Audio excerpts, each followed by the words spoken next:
This is the story of Leila and Aaron, married 7 years, 2 kids, the mortgage, the birthday traditions, of a slow erosion disguised as late work and of friends, who are always a just friends. Of a discovery that leads Leila to choices that will either fracture her family or reveal the shape of her own resilience. We'll move from the first sting of suspicion to the evidence she can't ignore, through the devastating confrontation, the messy fallout, a surprising turning point, and finally to a resolution that's more about self-reclamation than revenge. And a clear takeaway: fidelity is not only about sex but about transparency. And when trust breaks, the work to rebuild or walk away is one of the most honest things a person can do. Leila met Aaron in college. He had a quick laugh and an old guitar. She loved the way he noticed small things about people. They married in a backyard under string lights, promised to be each other's fierce allies. For 4 years after marriage, they were the neat couple. Morning coffee, weekend soccer with the kids, PowerPoint presentations of vacations pinned on the fridge with magnets. Aaron worked in sales and traveled. At first the travel was romantic. Phone calls in hotel rooms, souvenirs, the thrill of places they'd never go together. Slowly, though, the travel calendar filled in with the last-minute meetings, phone calls that vanished when she entered rooms, and weekends he insisted on working at the office to catch up. Leila was busy too. Nights with invoices, meetings, a toddler with asthma that needed attention. So small absences were easy to attribute to the strain of modern life. The distance between them stretched, but they both explained it away as a busy, as a seasonal. She gave him space. He thanked her for being understanding. Friends remarked how smooth their life still looked, and pictures on social media kept the narrative clean. The first suspicious thing is mundane: an unfamiliar lipstick mark on a scarf, a receipt for a dinner he says he didn't have, late texts with emojis that sound unlike the private jokes he used to send. When Leila brings up small things, Aaron smiles and offers plausible reasons. Her doubt begins to metastasize into a detective's patience. She studies patterns, notes times when he's unreachable, traces the digital shadows. A new contact named Amaya, messages archived, a calendar block titled A Client Dinner that recurs suspiciously.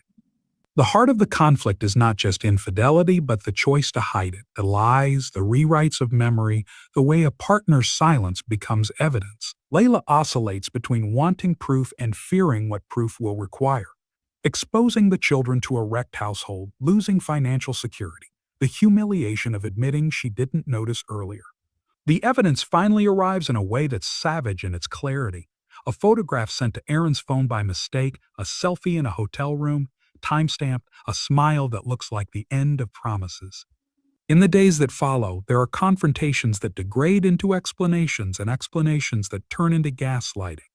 Aaron insists the relationship is nothing, a mistake he will never repeat. He blames work stress, the cheapness of the world, even Leila's lack of excitement. Leila's anger is not cinematic at first. It is a raw, practical fury about what was stolen. The intimacy of daily rituals, the right to know the truth, the leisure of sleeping without calculation. She considers the practical stakes: who will keep the apartment, the car, their friends, the way the kids will ask questions about where daddy goes when he works late. Friends pick sides. Some counsel patience in therapy, others warn that infidelity is a repeated behavior. The conflict widens to include community and history.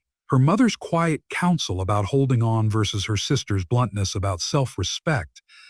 Leila begins to collect smaller truths: the way Aaron avoids eye contact when she mentions the word us, the way he overcompensates with affection when he senses her suspicion. And with each truth, the landscape becomes less about what he did and more about whether he can be trusted to stop doing. The first turning point is Leila's decision to stop performing normalcy. She cancels a sugar-coated dinner she'd planned for Aaron's return and instead asks for a frank talk. Under the kitchen light, they peel back layers. Aaron admits to an affair but claims it was a mistake, triggered by a professional boundary crossed and a loneliness he never confessed. He promises to end it, to go to counseling, to be transparent, and Leila, exhausted and raw, agrees to a trial of couples therapy, partly because she wants to save the family, partly because the logistics of leaving are terrifying. The second turning point is not romantic reconciliation, but Leila's pivot toward agency. She meets with a lawyer not to immediately sue for divorce, but to understand options. She opens a separate bank account and begins to take small actions that rebuild autonomy. Therapy reveals deeper fractures.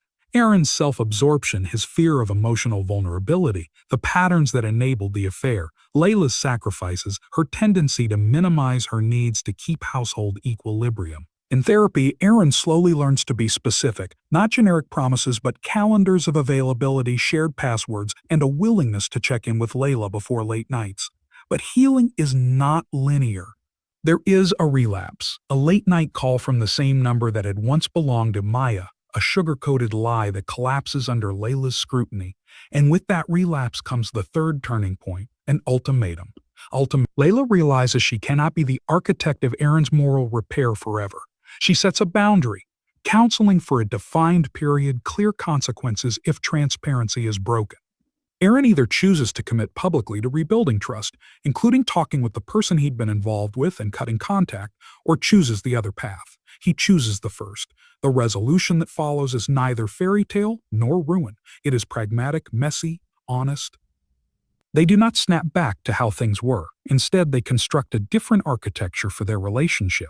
Weekly check-ins, a new ritual of Sunday family breakfasts where phones are off, and a therapist who becomes a mediator as they both relearn how to live in proximity without envy. Leila discovers that forgiveness is not a gift for him but a decision for herself. To let go of the corrosive nightly replay of betrayals so she can be present for her children and for the parts of her life that still bring joy. Aaron shows incremental, concrete change. He attends therapy consistently. He takes responsibility publicly in front of close friends. He accepts the consequences. Less alone time, more shared calendars, transparency that is sometimes humiliating but always necessary. Slowly, trust accrues like small deposits, a consistent bedtime text, an invitation to check his phone, an honest answer about his feelings. The children sense tension but also stability. Family life reconfigures itself with new boundaries and a firmer ethical baseline. Takeaway in CTA, 1418 men. The takeaway is sharp and practical. Infidelity is rarely a single act. It exists in a landscape of omissions, the unshared anxieties, the quiet resentments, the emotional distances we normalize. Repair is possible only when the betrayer accepts accountability without excuses and the betrayed reclaims power, whether that power leads to reconciliation or to an empowered separation. There is no universal right answer. The moral calculus must include safety, the well-being of children, financial realities, and most importantly, the betrayed person's sense of self. For people watching or living similar stories, document what you observe, take steps to secure your independence, seek professional help, therapist, lawyer, to understand options, and be ruthless about stopping narratives that minimize your pain. If you're the one who strayed, confess early, accept full responsibility, end contact with the third party, submit to transparency measures, and understand that rebuilding requires years of consistent, small acts more than grand declarations. As we close, remember that human relationships are work. The brightest marriages require not only love but curiosity, honesty, and an ethic of care that covers both the big gestures and the small daily truths. If this story resonated with you, share it with someone who needs to hear they're not alone. Comment below with your thoughts or questions about boundaries and recovery. And subscribe so we can unpack more modern relationship stories together. Because whether you choose to stay and rebuild or to walk away and rebuild alone, the important promise is to keep yourself, your dignity, your clarity, and your capacity to choose a life that honors what you won't tolerate.